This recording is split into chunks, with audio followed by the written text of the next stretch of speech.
महाराष्ट्र में चुनाव है, चुनाव कहीं भी हो, हर पार्टी एक बात कहती है। अगली ये बात पर, पहली टिप्पणी पर ये सभागार जरा मुझे खड़ा कर देगा कवि सम्मेलन को। कांग्रेस कहती है कि पंजे का बटन दबाओ हमें जिताओ, बीजेपी कहती है कमल का बटन दबाओ, मतलब कहती है, सारे लोग कहते हैं। कांग्रेस कहती है कि पंजे का बटन दबाओ हमें जिताओ, समाजवादी पार्टी कहती है साइकिल का बटन दबाओ हमें जिताओ, शिवसेना कहती है धनुष बाण का दबाओ हमको जिताओ। सब कह रहे हैं ना। आम आदमी पार्टी कहती है झाड़ू का बटन दबाओ हमको जिताओ। बीजेपी ऐसा कहती नहीं है, वो कहती है तुम कोई भी बटन दबाओ।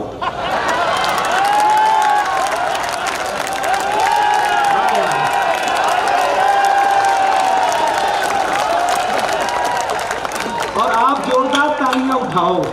मैं गलत कह रहा हूं, कोई भी बटन दबाओ, जीतेंगे हम। अध्याय समाप्त हुआ, जोरदार ताली बजाओ। अच्छा देखिए, मैं राजनीतिक टिप्पणी करना नहीं चाहता हूं, लेकिन कवि धर्म भी है हमारे महाराष्ट्र में। शिवसेना को किसने बांटा? बीजेपी ने। राष्ट्रवादी को किसने बांटा? बीजेपी ने। और खुद ही नारा दे रहे हैं जो बटेंगे। अरे भैया आपका ही है। कमाल का मामला है भाई साहब, उसमें कोई बड़ी बात नहीं। लेकिन मैं एक बात बताऊं, न संविधान खतरे में है, न लोकतंत्र खतरे में है। चुनाव के समय जब जब वोट खतरे में आता है, अध्याय समाप्त हुआ। हंसना राजनीतिक में तो हम उत्तर प्रदेश के हैं, हमारे जूते से लेकर पगड़ी तक राजनीति होती है भाई हमारे यहाँ। सही बता रहा हूँ, हमारे यहाँ ऐसी राजनीति होती है। पूछिए, हमारे संचालक हमारे राजनीति करने वाले हैं। मैं आपको सही बताता हूँ, करते थे एक जमाने में। कुमार विश्वास जी मुझे प्रेम इसीलिए करते हैं क्योंकि मेरा चेहरा अरविंद केजरीवाल जी से मिलता जुलता है। सही बता रहा हूँ सर, उनके साथ कुछ कर नहीं पाए, बोले डुप्लीकेट के साथ करो। आदमी की पीड़ा निकलती है भाई साहब। लेकिन एक अंतर मेरे और अरविंद केजरीवाल जी में है, वो ये है कि अरविंद केजरीवाल जी घर के बाहर झाड़ू लगाते हैं।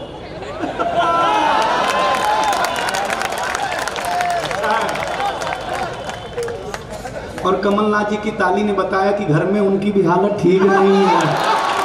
ये है, आपने देखिए राजनेता कौन सा बड़ा होता है जो इस दिल में भी एक आदमी को रख ले। इस दिल में मैं जिक्र कर रहा था, भूल गया। बहुत कम राजनेता होते हैं कि जो व्यंग को मुस्कुराते हुए स्वीकार करते हैं।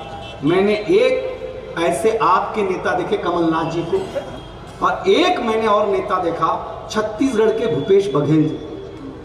उन्होंने कुमार विश्वास जी के सामने मेरे व्यंगों को जिस सजग भाव से स्वीकार किया, मुझे लगा कि राजनीति जब जब व्यंग को इस तरीके से स्वीकार करेगी, तब तब राजनीतिक कद हमेशा उस आदमी का बड़ा होता जाएगा। ये मैं दावे से कह करके जा रहा हूँ आप लोगों के सामने। अभी भी आप मेरे लायक हुए नहीं हो, मैं आपको कर लूंगा, कोई टेंशन लेना नहीं। मैं बहुत ढंग का आई भैया। हमारे गोरखपुर में अगर कोई आदमी जेब में हाथ डाल के आए तो समझ लेना कट्टा ही निकलेगा।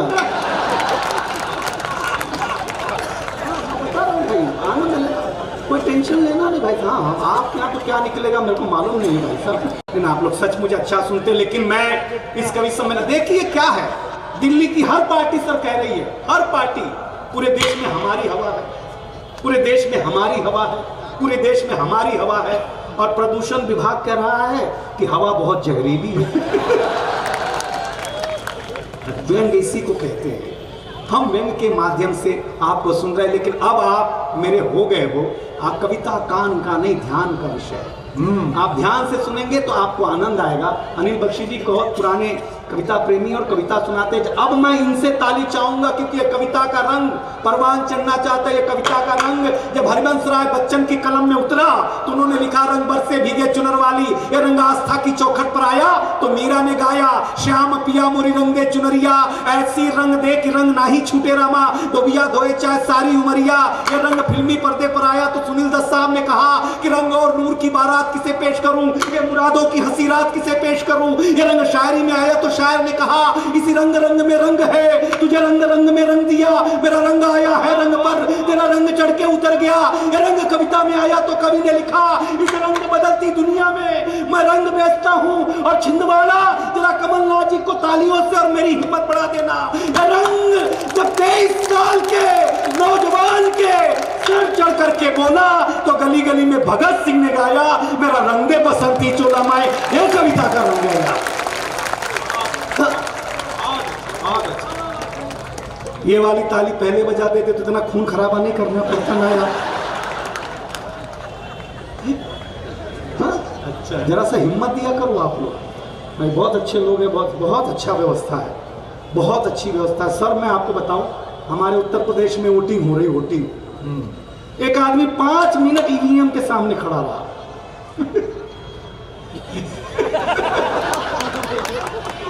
ये मुझे ईवीएम ही समझ रहे हैं, दबाना चाहते हैं मुझको।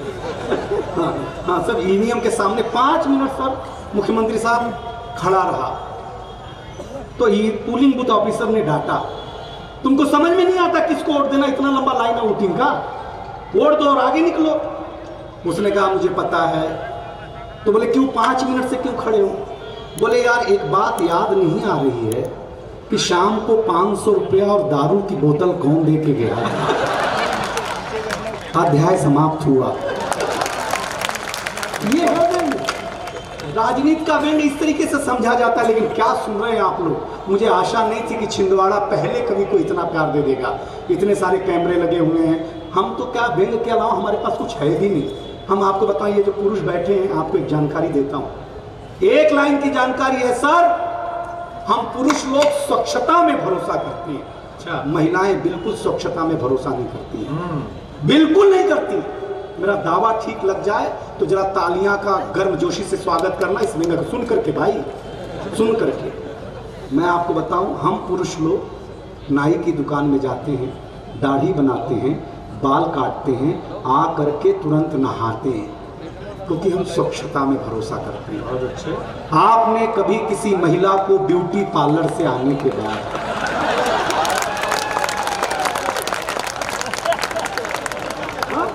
अगर मुंह धोते हुए भी देखा हो? अध्याय समाप्त हुआ। बस इतनी सी बात याद रखा करो, आनंद आ जाएगा आप लोगों को। इस किनारे भी 5-7 लोग ताली बजा रहे हैं, बहुत अच्छा लग रहा है मुझे, कोई बात नहीं है। क्या बढ़िया बहन, आप बहुत अच्छा सुन रही हैं। माँ कसम बताता हूँ, अगर महिला सुनने लग जाए तो मैं बता रहा हूँ आपको, सर आप सुनना मेरी टिप्पणी। एक आदमी डॉक्टर के पास गया और डॉक्टर के पास बुझा करके बोला, भगवान की न जाने कौन सी वो श्राप लग गया है कि मेरे को बीवी की आवाज सुनाई नहीं देती। डॉक्टर बोला भाई वरदान है ये। हाँ कोई और एक लाइन की टिप्पणी बहन, महिला और पुरुष में एक लाइन का अंतर होता है। पुरुष इस कान से सुनता है, इस कान से निकाल देता है, महिलाएं दोनों कान से सुनती हैं फिर मुंह से निकालना शुरू करती हैं।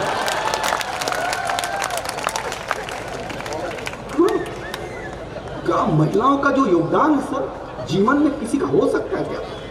पति कितना बड़ा भी विधायक हो, सांसद हो, कितनी बड़ी भी कांग्रेस पार्टी का कितना बड़ा भी नेता हो, चाहे संचालक जी हो, घर जाते एक सवाल पूछेगी क्या बनाऊं? तो मेरे जैसा पति कहता है 3 साल से बेवकूफ बना ही रही है, आज कुछ बनाने में बताइए ना क्या बना।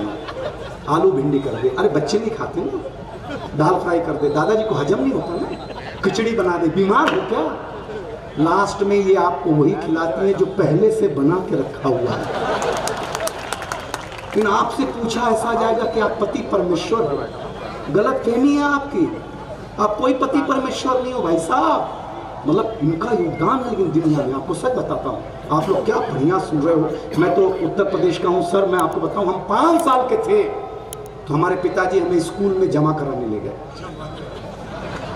पहले जमा ही होते थे, अपने मन से कौन जाता था। ऐसे बगीचे में स्कूल लगा हुआ, ऐसे हम खड़े, ऐसे मेरे पिताजी खड़े। तो मास्टर साहब ने पिताजी से पूछा किसका लड़का है? तो मेरे पिताजी भावुक हो गए, बोले मास्टर साहब आपका ही है। अब हम टेंशन कि जिसको हम 5 साल से बाप समझ रहे हैं वो तो अपना है नहीं यार। आदमी पर मैं बताऊं, पहले दिन ही मास्टर ने बोला आज जिन जिन बच्चों का नया एडमिशन हुआ है वो सब लोग एक बैठी हुई गाय का चित्र बनाएंगे। वो भाजपा के थे तो बकरी तो बनवा नहीं सकते थे, वो गाय बनवाते थे सब। मेरे से गलती हो गई, मेरे से खड़ी हुई गाय बन गई। वो धोती चेकते हुए आए, बोले मैंने बैठी हुई बोला था ना बेटा, तो मैं भी उत्तर प्रदेश का। मैंने कहा सर जब मैंने बनाया था तब ये बैठी हुई ही थी, ये आपके हाथ में छड़ी देख करके खड़ी हो गई है, इसमें आपका योगदान है, ये मेरा योगदान नहीं है भाई साहब। आनंद लेना आप लोग, हाँ आनंद भैया, मैं सही बता रहा हूँ आपको। क्या हमारे जमाने में जो पढ़ाई होती थी सर जानते हैं, हमारे यहाँ 2G 3G 4G नहीं होता था, सिर्फ गुरुजी होते थे, एक ही थप्पड़ में नेटवर्क पकड़ लेते थे भाई साहब। क्या हमारी शिक्षा व्यवस्था होती थी उस जमाने में, हमारी पढ़ाई क्या हुई है सर, क्या कमाल की पढ़ाई हुई हमारी उस जीवन में। हमने जो पढ़ा, आपको मैं सही बताऊं, एक हमारे इस्लाम मानने वाले भाई ने, बहुत ध्यान से सुनेंगे सर, आदरणीय कुमार सर भी और आदरणीय कमलनाथ जी, तो मजा आ जाए। एक हमारे इस्लाम मानने वाले भाई ने, आनंद भैया, बैंक को फोन किया और बैंक को कस्टमर केयर को फोन करके बोला हमारा ATM कार्ड खो गया, ATM डेबिट कार्ड खो गया है। तो उधर से कस्टमर केयर वाली लड़की ने बोला आप किसी नजदीकी शाखा से संपर्क करें, संपर्क करें। अब्दुल भैया का दिमाग खराब हो गया, उन्होंने बोला आप बैंक भी RSS वाले ही चलाएंगे क्या? आदमी का डर जो होता है ना भाई साहब, आनंद लेना, देखिए डर नहीं, पर राजनीति माफ करे, चाहे धर्म कोई भी हो, अगर किसी राजनीतिक सत्ता भय पैदा कर रही है तो अच्छी राजनीति नहीं है, ये जीवन में याद रखिएगा।